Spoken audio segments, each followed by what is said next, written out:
As a power lifter, I see everybody in my 181 to 198 weight class pulling some pretty big numbers on deadlift. Pretty big numbers on sumo, to be specific.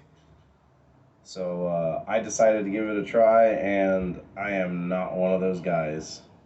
For my last prep, during going into USPA Nationals, I was pulling sumo for about 4 months, and I just kept getting a bunch of pain on my inner thighs and in my quads and a little bit in my knees too.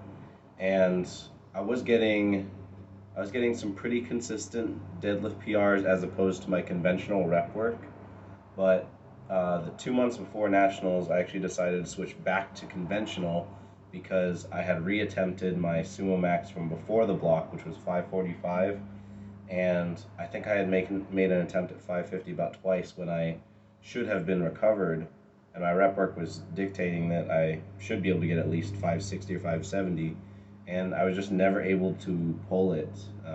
Granted, my technique was not the most consistent at the time, but later down the line during this prep, it was consistent, and I still had that same problem for the most part. It's very inconsistent for me to pull heavyweight sumo, and it always just fries my quads beyond belief. And it took away a lot from my squat training this time around.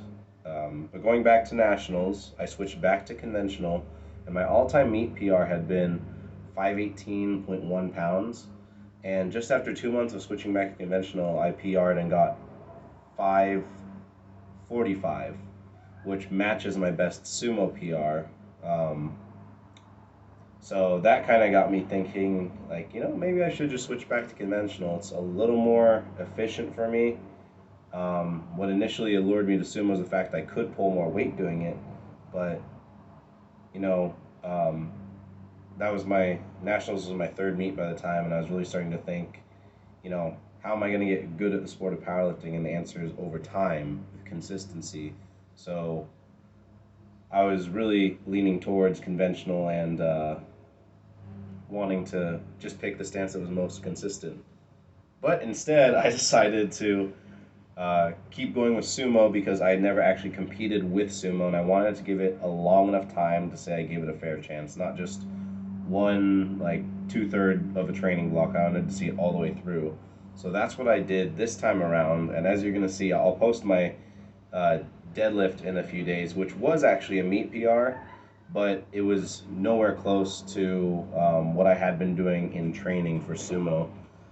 I actually worked up during this training cycle. I think when I started out, I started a little strong, granted, like a little too much, but I think about 6 weeks after nationals, I hit 5 reps with 485 with a new sumo stance that's a bit closer, and that was a PR. It was very smooth.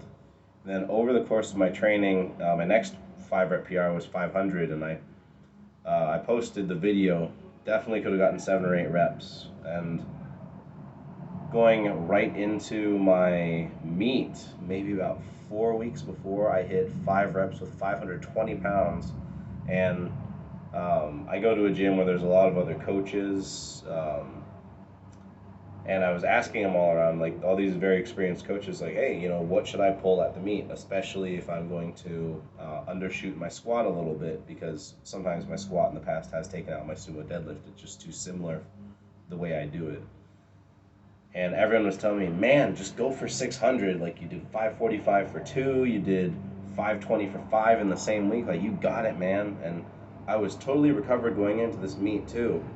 And I actually ended up failing 562, which, according to all my rep work and what everyone's been telling me, and even the fact I undershot my squat big time, like, if you guys have seen the videos, I definitely had another 20 pounds at least in the tank. Like, it was so easy. Um, my bench was like pretty hard, but that shouldn't affect my deadlift.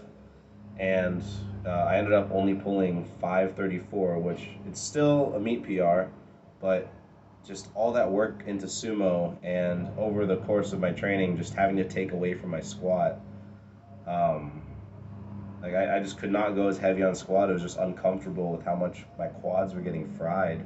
And I did a lot of bodybuilding work to bring up my quads over the course of this prep, and it did help, but still the issue remains that it takes away from my squat at this point. And the fact that I didn't pull heavy on the platform.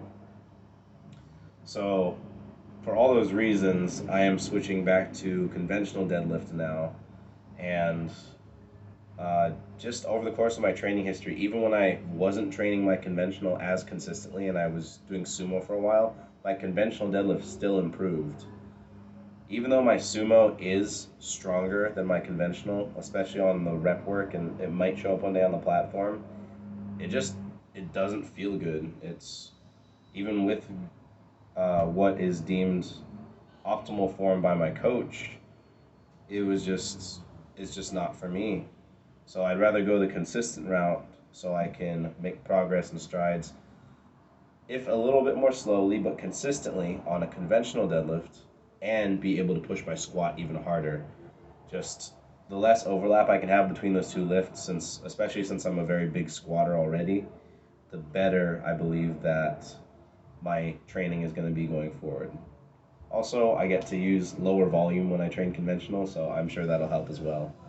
But altogether, I'm very excited to be making the switch, and those are my reasons why.